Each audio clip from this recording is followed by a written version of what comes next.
Let C be a smooth curve represented by R on an open interval I. The unit tangent vector T of T is defined as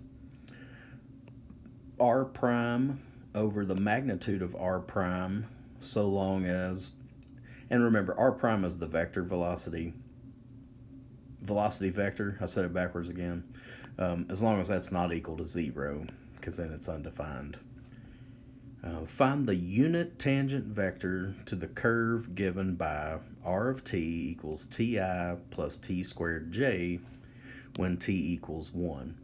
Now this position function, if you let your x-axis run as parameter t and your y-axis as t squared, then you get the parabola that we're used to seeing from y equals x squared. As t increases and pairing up with the y values, this is the path along which the particle moves. We're asked to find the unit tangent vector, so let's take the first derivative. That's going to be 1i plus 2tj. The magnitude is 1 squared plus 2t quantity squared, and that's going to be square root of 1 plus 4t squared. Derivative over magnitude of derivative, we take r prime over magnitude of r prime, and when t is equal to 1, we get I plus 2j over square root of 5. And so that's our unit tangent vector. 1 over square root of 5i plus 2 over square root of 5j. So when t is 1, our tangent vector is this a little bit more bold arrow. It points in the direction of the tangent vector. And it'll be 1 unit long because of the normalization of dividing by magnitude. The tangent line to a curve at a point is the line that passes through the point and is parallel to the unit tangent vector. Example, find t of t and then find a set of parametric equations for the tangent line to the helix given by this position function. Now this is one where we had done on a previous video where if you square your x's and y's you get basically you get a circle centered at the origin of the xy plane with a radius of 2, and then t takes us up as a cylinder, and then we have that helix path around the edge of the cylinder. So here's our position function and the point given. Well, since we're asked to find the unit tangent vector, we immediately take the first derivative of our position function. Again, this is the velocity vector if you were to think of it in those terms. Negative 2 sine t I plus 2 cosine t j plus 1 k. Magnitude is negative 2 sine of t quantity squared would be 4 sine squared t. 2 cosine t quantity squared, 4 cosine t. 1 squared is 1, and so that's square root of 5. The unit tangent vector is derivative over magnitude of the derivative, so that's 1 over square root of 5 for this part, and then our r prime vector out here. Because we are looking at pi over 4 as our parameter t, we plug in a pi over 4 for our parameter t right here. Sine of pi over 4 is square root of 2 over 2, so the 2's cancel, but it leaves a negative square root of 2. 2 times square root of 2 over 2 is square root of 2, that's for the j, and then there is no t to plug in a pi over 4 here, so that remains 1k. Now, since we have the unit tangent vector, these three values are called direction numbers. They tell you what direction in space the unit tangent vector is pointing. So we have direction numbers we steal right off of here. Negative square root of 2, square root of 2, and 1. x1, y1, z1 is the point given. And now we can build our set of parametric equations. I'm going to switch to S instead of T because we've used T up here. But what you do is you take the x from the point given and then your direction number with a parameter multiplied. So that's square root of 2 minus square root of 2s. For the y component, it's square root of 2 plus square root of 2s. And then finally, pi over 4 plus 1s. And these are your parametric equations. Let C be a smooth curve represented by R on an open interval. If the derivative of t is not 0, then the principal unit normal vector at t is defined as this. It's the derivative of your unit tangent vector over its magnitude. Example, find n of t and n of 1 for the curve represented by this position function. All right. Now to get to n, we need to know t. To get to t, we have to know r prime and magnitude of r prime. So take your first derivative, that's 3i plus 4tj. The magnitude is square root of 3 squared plus 4t squared. Well, that's square root of 9 plus 16t squared. That gives us a formula for t, r prime over magnitude. R prime over magnitude. I'm going to slide that magnitude out. Now, if you slide it out this way, then you can use product rule to take the derivative. If you leave t in fraction form, where it's just numerator over denominator directly, then you can use quotient rule. And I made a note over here, it's quotient rule in a lot of tiers. There's actually a lot to this, a whole bunch. Remember with quotient rule, it's the derivative of the top times the bottom minus top times derivative of the bottom. Well, the derivative of this is going to require chain rule. Long story short, your derivative comes out to this.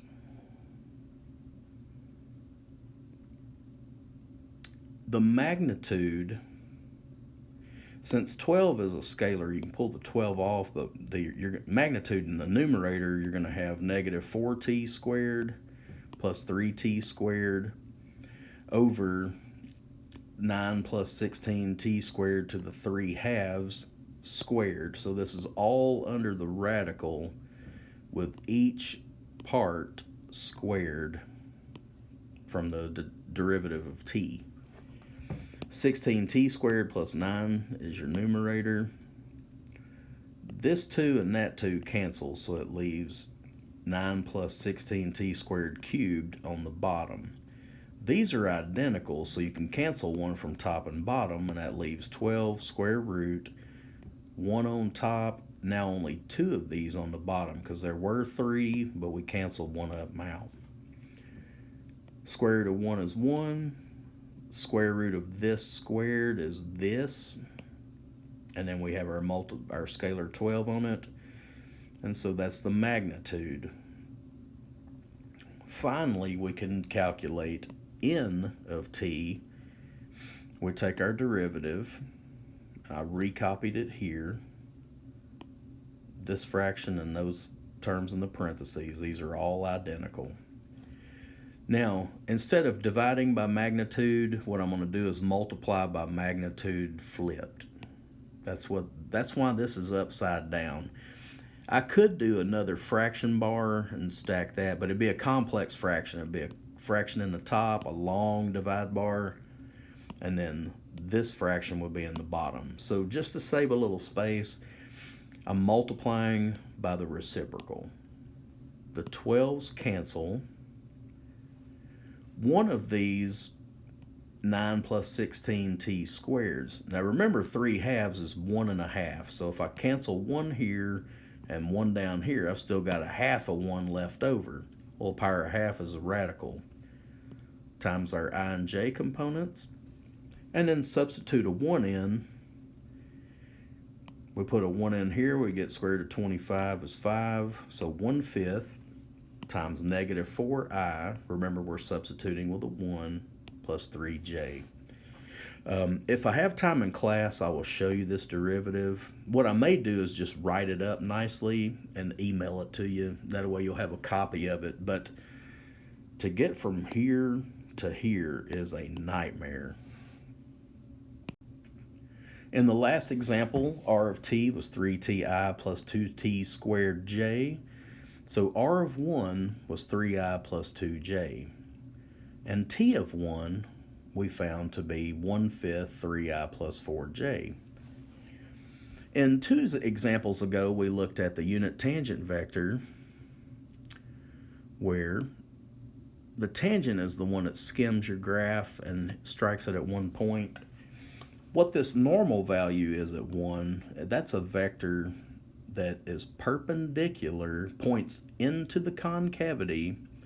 See, this graph, this path is concave up. Tangential is touching, normal is perpendicular, and it will point into the curve or into the concavity. N1 is orthogonal to T1 and points towards the concave side of the curve.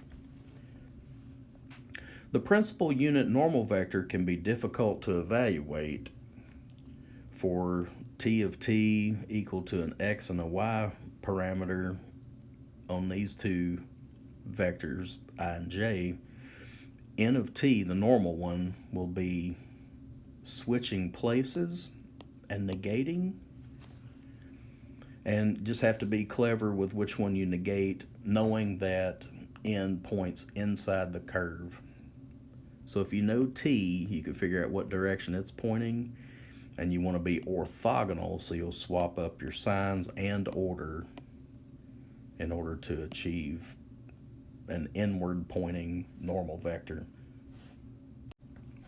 Find the principal unit normal vector for the helix. We've done this one before. From 2 pages back, we found that the unit tangent vector was given by this vector. The derivative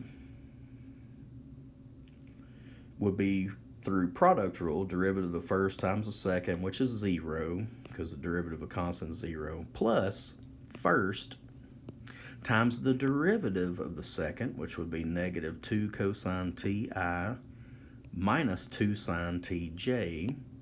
And then this 1 in front of k, its derivative is 0, so no k. The magnitude will be 2 over square root of 5, because cosine squared plus sine squared is 1. These two multiplied is 4, so square root of 4 is 2 over that square root of 5. And then finally, we have to use r to get to t, and we use t to get to n. We have the derivative of t over its magnitude. The magnitude, like I did in the previous example, instead of dividing by the magnitude, I'm going to multiply by its reciprocal. 2 over square root of 5 flipped over, square root of 5 over 2, and then the rest of this is t prime. The square root of 5's cancel, leaving 1/2. Negative 2 cosine ti minus 2 sine tj. And then when we half those 2's, it leaves 1's.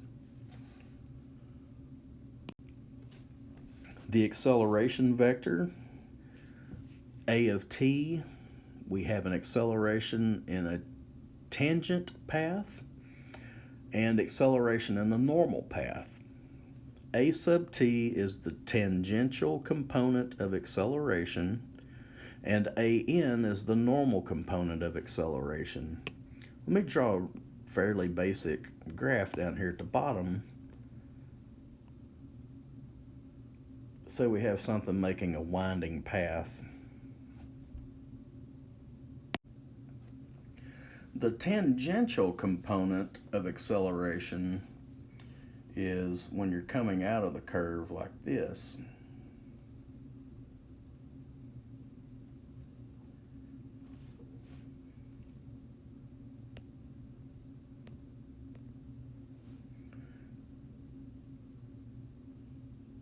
The normal component of acceleration is the one that makes a 90-degree angle with that and points, again, it will point to the concave side of the curve. Maybe we're going down this path, then A sub t will be this one, and A sub n will be that one. Again, perpendicular, but also pointing into the concavity or into the curve. It's also called the centripetal component of acceleration. So think of it when you're going down the highway and you take a sharp curve. If you have to take it to the right, you lean to the right.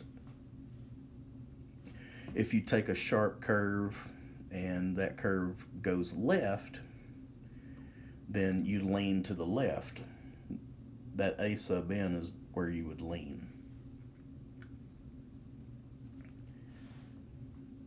Now notice these dot products. The tangential acceleration is A dotted with t.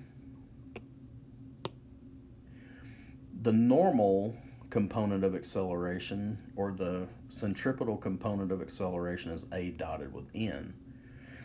If you have A and t and n, just dot product. Sometimes you have a velocity and acceleration which come from first and second derivatives of the position function. If that's the case, then you'll dot v and a over its magnitude for the A sub t's, A dot n, or the cross product of v with a, velocity and acceleration cross product, magnitude of it over magnitude of velocity.